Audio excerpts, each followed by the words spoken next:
আসসালামু আলাইকুম। আমন্ত্রণ জাগো ফুটবলে, সঙ্গে আছি আমি আফরিন সুমনা। শুরুতে জানিয়ে দিচ্ছি সংবাদ শিরোনাম। শীর্ষে মেসি, রোনালদো নেইমারের অবস্থান কত? নকআউট পর্বের আগে বড় সুখবর পেল আর্জেন্টিনা। ব্রাজিল জাপান ম্যাচের শেষ 1 মিনিটে কি ঘটেছিল? ডাচদের হৃদয় ভেঙে শেষ 16ই মরক্কো।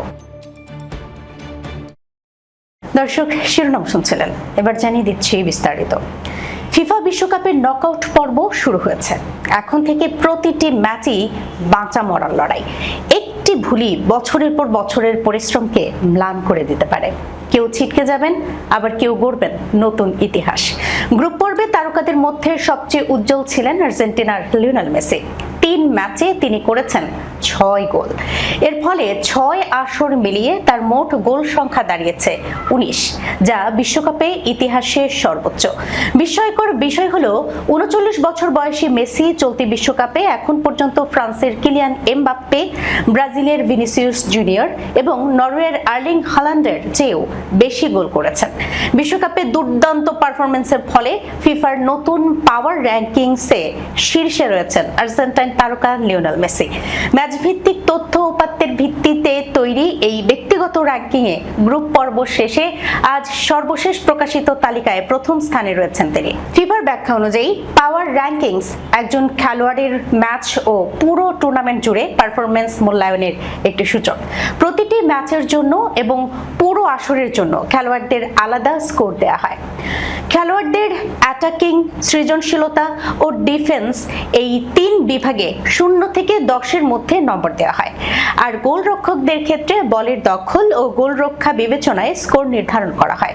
ফিফার পাওয়ার র্যাঙ্কিংয়ে গ্রুপ পর্ব শেষে 2 নম্বরে থাকলে মঙ্গলবার উঠে এসেছেন শীর্ষে। 1 নম্বরে থাকা মেসির স্কোর অ্যাটাকিংয়ে 8.49, সৃজনশীলতায় 6.55 এবং ডিফেন্সে 5.17। মেসির পরে 2 নম্বরে রয়েছেন ফ্রান্সের কিলিয়ান এমবাপ্পে। অ্যাটাকিংয়ে 8.26, সৃজনশীলতায় 7.37, ডিফেন্সে 4.62। শীর্ষস্থান হারানো জার্মানির স্ট্রাইকার ডেনিস উনদাভ রয়েছেন 3-এ। ভিএফবি স্টুটগার্টের এই ফরওয়ার্ড অ্যাটাকিংয়ে পেয়েছেন 7.85, সৃজনশীলতায় 6.20 এবং রক্ষণে 4.53 নম্বর। এদিকে আজ প্যারাগুয়ের কাছে হেরে বিশ্বকাপ থেকে বিদায় নিয়েছে তার দল জার্মানি। এছাড়া 4র্থ স্থান থেকে নেমে ব্রাজিলের ভিনিসিয়াস জুনিয়র রয়েছেন তালিকার 6 নম্বরে। বিশ্বকাপের নকআউট পর্বের আগে আর্জেন্টিনা শিবিরে স্বস্তি ফিরেছে ক্রিশ্চিয়ান রোমেরোকে ঘিরে। হাঁটুর চোট কাটিয়ে দলের সঙ্গে পূর্ণাঙ্গ অনুশীলনে ফিরেছেন এই সেন্টার ব্যাক। সবকিছু ঠিকঠাক থাকলে কেপ ভার্দের বিপক্ষে শেষ 16-এর ম্যাচেই তাকে আবারও মাঠে দেখা যেতে পারে। শনিবার বাংলাদেশ সময় ভোর 4টায় বিশ্বকাপের শেষ 16-র ম্যাচে টুর্নামেন্টের চমক জাগানো দল কেপ ভার্দের মুখোমুখি হবে আর্জেন্টিনা। সেই গুরুত্বপূর্ণ লড়াইয়ের আগে রোমেরোর অনুশীলনে ফেরার রক্ষণ ভাগ নিয়ে কোচ লিওনেল স্কালোনির দুশ্চিন্তা অনেকটাই কমেছে। গ্রুপ পর্বে অস্ট্রিয়ার বিপক্ষে ম্যাচে হাঁটুতে চোট পান 28 বছর বয়সী এই ডিফেন্ডার। ম্যাচের 57তম মিনিটে অস্বস্তি অনুভব করার পর তাকে মাঠ ছাড়তে হয়। ওই চোটের কারণেই জর্ডানের বিপক্ষে আর্জেন্টিনার শেষ গ্রুপ ম্যাচে খেলতে পারেননি তিনি। তার পরিবর্তে অভিজ্ঞ নিকোলাস ওটামেন্ডিকে সুযোগ দেন স্কালোনি। সেই ম্যাচে 3-1 গোলের জয় তুলে দিয়ে শতভাগ সাফল্য নিয়েই গ্রুপ পর্ব শেষ করে আর্জেন্টিনা। ইনজুরি টাইমের শেষ মুহূর্তের নাটকীয় গোলে জাপানকে হারিয়ে বিশ্বকাপের শেষ 16তে জায়গা করে নিয়েছে 5 বারের চ্যাম্পিয়ন ব্রাজিল। ম্যাচটি যখন অতিরিক্ত সময়ের দিকে এগোচ্ছিল, ঠিক তখনই ইনজুরি টাইমের শেষ মুহূর্তে ব্রুনো গুইমারেসের পাস থেকে বল পেয়ে ব্রাজিলের জয় নিশ্চিত করেন আর্সেনালের তারকা ফরওয়ার্ড গ্যাব্রিয়েল মার্টিনেলি। যুক্তরাষ্ট্রের টেক্সাস অঙ্গরাজ্যের হিউস্টন শহরের এনআরজি স্টেডিয়ামে গতরাতে ব্রাজিলের এমন শ্বাসরুদ্ধকর জয়ের পর আলোচনা হচ্ছে ইনজুরি টাইমের শেষ 1 মিনিটে কি ঘটেছিল। বিশ্বকাপের রাউন্ড অফ 32 এর ব্রাজিল বনাম জাপান ম্যাচের ইনজুরি টাইমের সেই চরম নাটকীয় মুহূর্তটি ছিল টান টান উত্তেজনা, ট্যাকটিক্যাল ভুল এবং একক নৈপুণ্যের এক অবিশ্বাস্য সংমিশ্রণ। ম্যাচের নির্ধারিত 90 মিনিট শেষ হওয়ার পর স্কোর লাইন ছিল 1-1। শুরু থেকেই 5 বারের বিশ্ব চ্যাম্পিয়ন ব্রাজিল আক্রমণাত্মক ফুটবল খেলার চেষ্টা করলেও জাপানের নিখুঁত রক্ষণভাগের সামনে তারা বারবার খেই হারিয়ে ফেলছিল।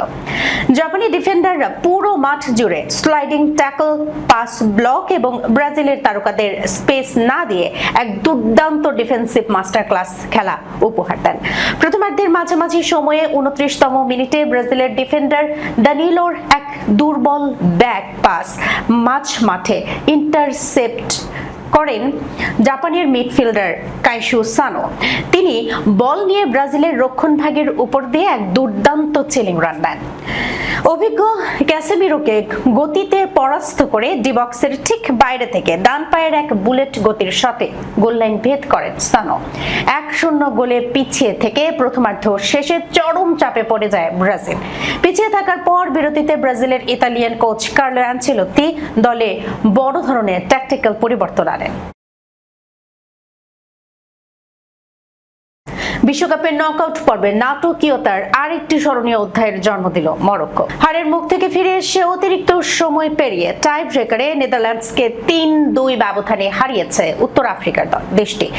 মঙ্গলবার স্তাদিও মন্টেরিতে অনুষ্ঠিত শেষ 16-র এই লড়াইয়ে 120 মিনিট শেষে স্কোর ছিল 1-1।